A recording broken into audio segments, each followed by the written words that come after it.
Have you ever made one mistake that threatened to destroy everything you've spent your entire life building? A successful career, a loving relationship, and even the chance to reconnect with the people you care about most? Well, that's exactly what happens in Sullivan's Crossing. And trust me, what begins as a simple family drama soon turns into a story filled with heartbreak, betrayal, secrets, guilt, and life-changing decisions. By the end of this story, relationships will be shattered, hidden truths will come to light, lives will hang in the balance, and one shocking revelation will leave everyone questioning everything they thought they knew. So sit back, relax, and let's dive into the emotional roller coaster that is Sullivan's Crossing. The story begins with Maggie Sullivan, a talented neurosurgeon whose life is falling apart faster than she can control. After returning to her childhood hometown, Sullivan's Crossing, Maggie finds herself caught between two worlds. One is the fast-paced medical career she built in Boston. The other is the quiet campground where painful memories of her father, Sully, still haunt her. As episode 6 begins, Maggie meets her mother Phoebe and her boyfriend Andrew at a restaurant. At first, everything seems positive. Andrew arrives with exciting news. He has accepted a job in Boston. For most couples, this would be a dream come true. No more long-distance relationship, no more waiting, no more uncertainty. They can finally build a future together. Phoebe is thrilled. Andrew is thrilled. But Maggie isn't. And that's the first sign that something is very wrong. Although she tries to smile, her mind is somewhere else. The upcoming deposition involving Kevin Markiff's death is consuming her thoughts. Every day she wonders the same terrifying question. Did she miss something? Did she make a mistake? And could that mistake cost her everything? While sitting in the restaurant, Maggie notices Miriam, a nurse she used to work with. Hoping for a friendly face, Maggie walks over to greet her. But instead of warmth, she receives something much colder. Miriam quickly dismisses her, then begins whispering about her with friends. The reaction hits Maggie harder than anyone realizes. Suddenly, all the guilt and anxiety she has been carrying crashes down on her. She rushes outside, struggling to breathe. Andrew follows her. He does everything he can to comfort her. He reminds her that whatever happens, they are together. But Maggie's fears run deeper than he understands. Meanwhile, back at Sullivan's Crossing, another crisis is quietly unfolding. Sully wakes up on his couch after drinking himself unconscious. The pressure of losing Maggie again is crushing him. Edna is furious. She reminds him that people are depending on him. But Sully barely seems capable of handling his own life. And things are about to get again worse. The campground is struggling financially. Customers are canceling reservations. Bookings are disappearing. Money is running out. Yet Sully refuses to admit how serious the situation has become. At the same time, Cal Jones continues becoming one of the most important people in Maggie's life. Although neither of them fully admit it yet, their connection grows stronger every day. When Sully asks Cal to check on Roy, Cal agrees. The visit seems simple at first, but it soon reveals a heartbreaking history. Roy tells Cal about raising his granddaughter Lola after her mother died from cancer. He explains how difficult those years were, and how Sully stepped in to help when nobody else could. The conversation paints a picture of the man Maggie has spent years resenting. A man who may have made mistakes, but also a man who has spent his life helping others. As evening arrives, Cal stays for dinner with Roy and Lola. The atmosphere is warm, comfortable, almost like family, but underneath the smiles is loneliness. Roy is getting older. Lola is trying to find her place in the world, and Cal is still carrying the grief of losing his wife. What nobody realizes is that this quiet dinner is one of the last happy moments they will ever share together. Back in Boston, Maggie prepares for one of the hardest days of her life, the deposition, the legal battle that could destroy her medical career forever. But before she enters the building, someone unexpected approaches her, Bob Hollis, the man connected to the scandal that ruined her professional reputation. Bob desperately tries to tell him something important, something he believes she needs to know. But Maggie wants nothing to do with him. She turns away before hearing the truth, and that decision may prove far more important than she realizes. Before entering the deposition, Maggie makes one phone call. Not to Andrew, not to her mother. She calls Cal, and that tells us everything we need to know about where her heart is slowly drifting. Cal gives her simple advice. Stay centered. At the time, those words seem insignificant, but moments later, Maggie is about to face the most brutal questioning of her entire life.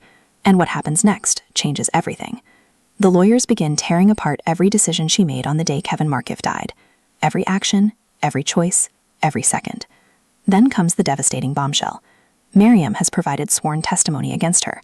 According to Miriam, Maggie failed to perform a crucial neurological examination, a mistake that could have changed everything.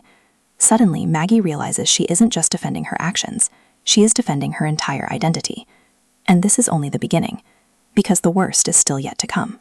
After the devastating deposition, Maggie returns to Sullivan's Crossing, hoping to find clarity, but instead, she is greeted by heartbreaking news. Roy suddenly dies from a cardiac arrest. His death shocks the entire community, especially Lola, who feels completely lost without the grandfather who raised her. As everyone gathers for Roy's funeral, old wounds begin resurfacing. Sully tries to reconnect with Maggie, but years of pain still stand between them. At the same time, Andrew notices how comfortable Maggie is around Cal. The more he watches them together, the more insecure he becomes. Meanwhile, Cal continues struggling with the loss of his wife. Through emotional flashbacks, viewers learn how he promised her he would eventually move on and find happiness again. But no one expected what happens next.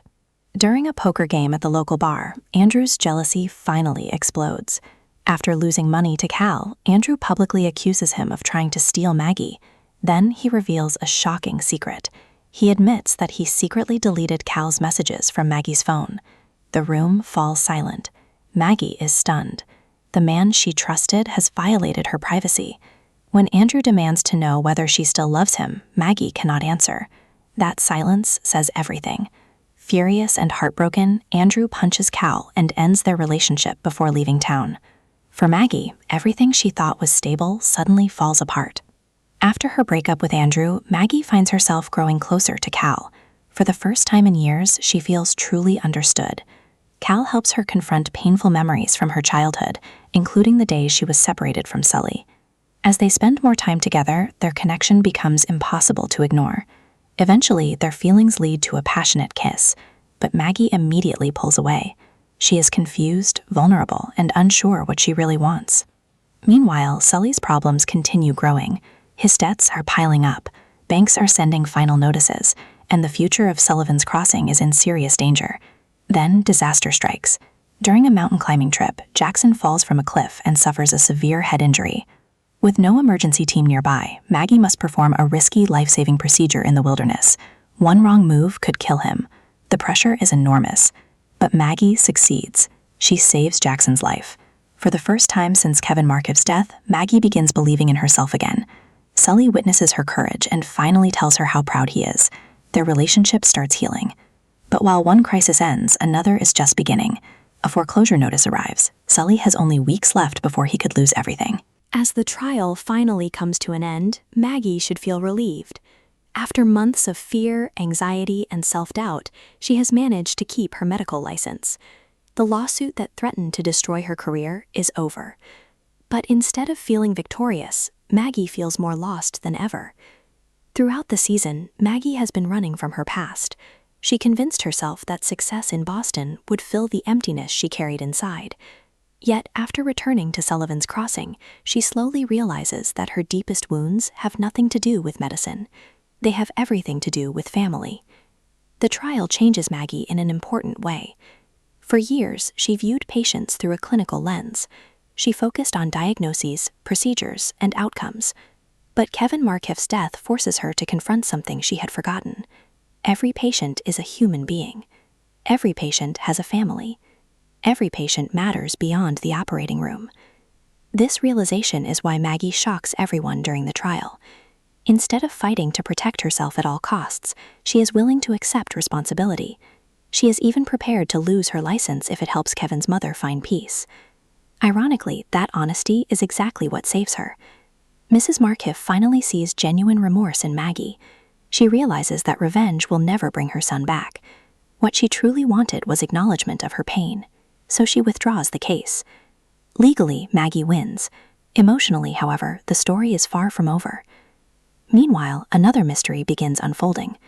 Bob Hollis approaches Maggie once again. Earlier in the season, Bob was connected to the financial scandal that damaged Maggie's reputation. Now he claims he is cooperating with investigators. And then he drops a bombshell. According to Bob, Walter may have been involved in the fraud. Before Bob can reveal the full truth, Walter interrupts the conversation. The moment is brief, but it completely changes how viewers see Walter. Throughout the season, Walter appeared to be Maggie's protector. He defended her, supported her legal battle, and acted like a concerned father. But now there are hints that he may not be as innocent as he seems. The show deliberately leaves this mystery unresolved, setting up one of the biggest storylines for Season 2. At the same time, Cal is facing his own emotional goodbye. For years, he has been carrying the grief of losing his wife, Lynn. Through flashbacks, we finally learn the full story. Lynn was terminally ill and suffering terribly. Rather than continue painful treatments, she chose a medically assisted death. It was one of the hardest decisions of Cal's life. He didn't want to let her go, but because he loved her, he respected her choice. Before dying, Lynn gave Cal one final request. She asked him to find happiness again. She wanted him to move forward instead of living in grief forever. Now, standing beside the water, Cal fulfills another promise. He scatters Lynn's ashes in one of the most beautiful places he has ever known. For the first time since her death, Cal begins letting go. Not of his love for Lynn, but of the guilt that kept him trapped in the past. The timing is important. Just as Cal is finally ready to embrace a new future, that future seems to be waiting for him in the form of Maggie. But fate intervenes once again. Before leaving Sullivan's Crossing, Cal writes Maggie a heartfelt letter. The letter likely contains everything he never had the courage to say face to face. His feelings, his hopes, perhaps even his love. However, Maggie never receives it. Lola finds the letter first and secretly keeps it. This small decision has enormous consequences. Had Maggie read the letter, everything that happened afterward might have been different. Instead, she believes Cal left without saying goodbye. The misunderstanding creates yet another barrier between them. Then comes the season's biggest shock. Maggie discovers she is pregnant. The revelation arrives at the worst possible time. Her relationship with Andrew has collapsed. Her feelings for Cal are growing stronger. Her future is uncertain. And now she is facing a life-changing responsibility. The show never officially confirms the father. However, all signs point to Andrew. The pregnancy creates a complicated emotional situation heading into the next season. Just when viewers think things cannot become more dramatic, Maggie confronts Sully one final time. This confrontation has been building all season. For years, Maggie has carried one painful question. Why didn't her father come after her? When Phoebe took Maggie away from Sullivan's Crossing as a child, Maggie waited. She expected Sully to fight for her. She expected him to come find her. But he never did. Or at least that's what she believed. Sully finally tries to explain. But his answers aren't enough. To Maggie, there is no excuse. A father should never stop fighting for his child. Heartbroken and angry, she leaves. Then the show reveals the truth through a flashback. Years earlier, when Phoebe took Maggie away, Sully actually did chase after them. He jumped into his truck and desperately tried to stop them from leaving. But tragedy struck. While rushing down the road, Sully accidentally hit young Lola with his vehicle. The accident changed everything.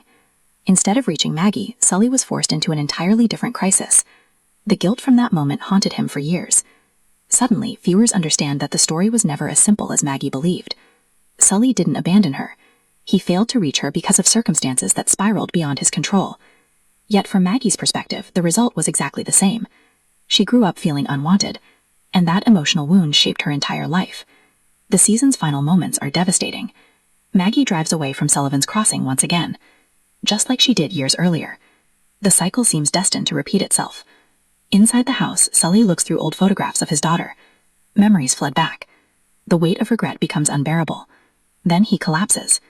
The show never confirms whether he suffers a heart attack or another medical emergency. But the implication is clear. Sully's health is failing, and he is completely alone. The season ends with multiple unanswered questions. Will Sully survive? Will Maggie learn the full truth about her childhood? Will she discover Cal's letter? Will Cal return? Who is the father of Maggie's baby? And what role did Walter really play in the fraud scandal? These unresolved mysteries transform the finale from a simple ending into a powerful setup for the next chapter. At its core, the ending of Sullivan's Crossing isn't really about lawsuits, romances, or even family secrets. It's about people carrying emotional scars for years. It's about forgiveness. It's about second chances. And it's about whether broken relationships can truly be repaired before it's too late.